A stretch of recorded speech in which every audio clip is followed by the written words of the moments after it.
Alright guys, so let's talk about the controllers of the Sony PlayStation. So first of all we're going to get this first edition, and it's quite interesting. If you think about it, this was what we're going to get back in today. There were no analog sticks whatsoever.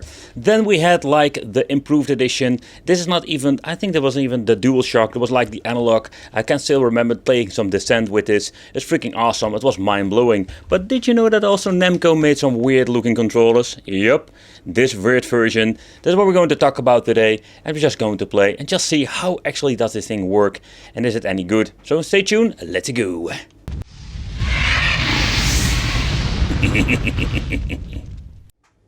Hey, welcome back to the channel. It's awesome that you're tuning in. So in this video we are going to take a close look at some Ridge Racer Revolution. One of my favorite games, by the way, to play. I grew up with this game, I played it so much and I really love the soundtracks.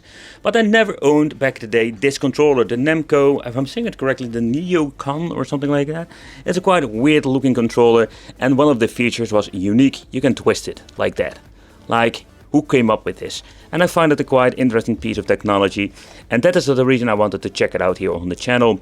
So this is made in Korea, not made in China for once, and it comes with the D-pad. It is a very nice clickies D-pad, start button, and both going to get shoulder buttons, and the shoulder buttons gonna quite a long travel. Another great feature is that we're going to get not the normal buttons, that like the main brain buttons we have seen before, but we're going to get these long travel ones.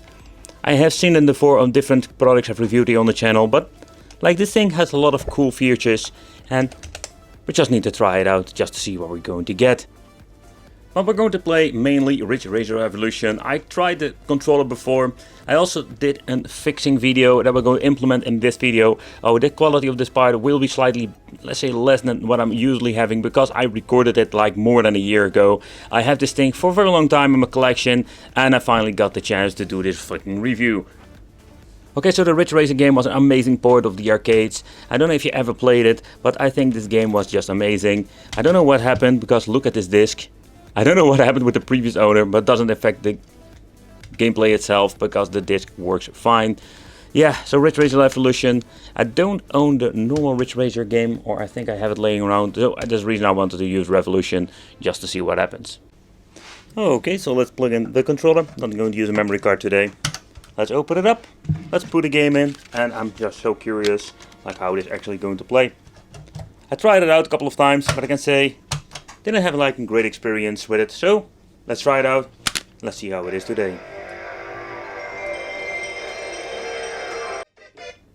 Alright guys, so it's kind of interesting. So with this twist thing you can just move the little spaceship to the left or right.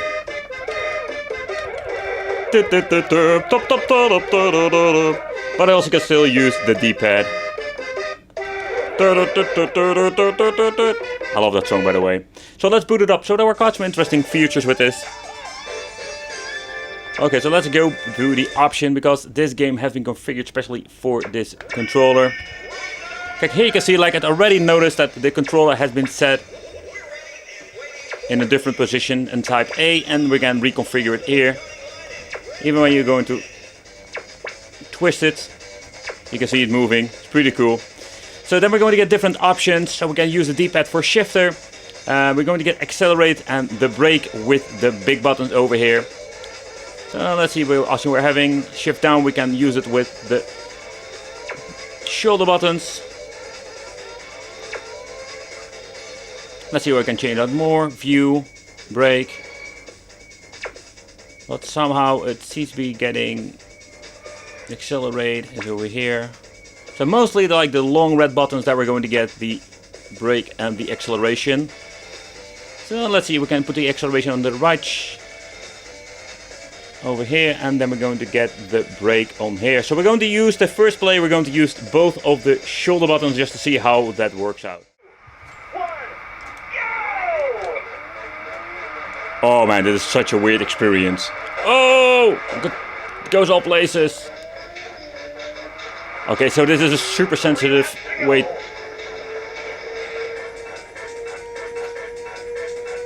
Oh man, I really need to get used to this.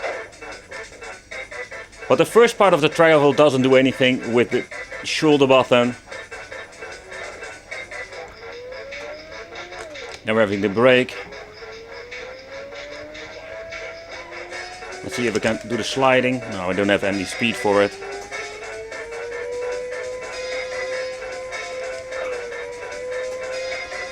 Okay, so let's see if we can keep on with the guys. We can do something, but I can say like this is just such a weird way to play this game. Alright, so for the second attempt, let's try to use this button.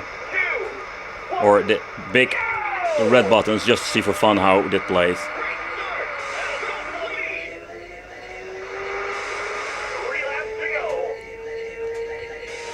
I'm getting the hang of it. It's very sensitive, but... No, like the problem is that I'm having with this controller, like the buttons have this long press, so... Or I just need to play it like this method.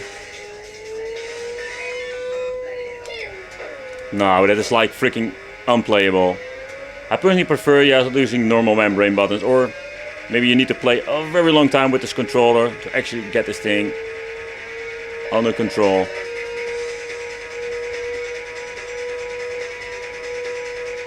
So if I'm not going to do any drifting, it's going to be just fine. Ugh. Okay guys, so back in the day this thing came in like this. It was broken, didn't work, and the fix was quite easy. And it's just a really great way to do a teardown. And just go a quick look at the inside, because this thing, in my opinion, is awesome piece of engineering. Okay, so one of the issues this thing has was the shoulder button was not in the right position, but it was like an easy fix, nothing was broken off. But let's take a close look in here. Here we can see like some extra springs, and these are needed for the, let's say, the longer buttons that have this really long annoying press. Kind of weird in my opinion, because it doesn't have any extra effect. Okay, so here we're going to get the right shell over here, has this plastic mechanism, and the reason why it didn't fit because the mechanism was not inserted correctly in combination with the shoulder button. So when you're looking at the way how this needs to be assembled, they did a lot of interesting things with this controller. Here you can see like how it basically works. But when you're playing around with it, I'm just going to be honest, it doesn't give you like this real, let's say, acceleration effect where you're having like with a pedal. It's like only having on and off only with a long travel. Or that is how my experience is with this controller. Also the other shoulder button didn't work. Here you can see like it basically rotates the button over there. So here you can see like how everything have been set together in combination with the two wheels. And when you basically move this around, this is basically how it works in the inside. But it's time to put this thing back together. And I have fixed both of the shoulder buttons. It was an easy fix. It was just basically like opening it up, replacing it. So another thing that's quite interesting is like they have like double spring for different kind of tension. Here we're going to get the piece of plastic that needs to get the springs in place. Also that was loose. So let's put everything together. Let's see, let's put the smaller one first. And the next spring that we need to put in is the bigger one.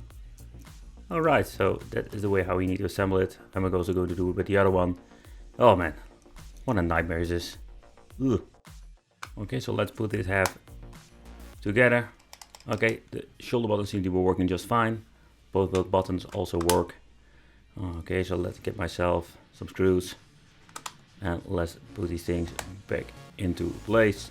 Nothing was broken off, so we can easily put it back together. So let's double check if every single button works, including the shoulder button.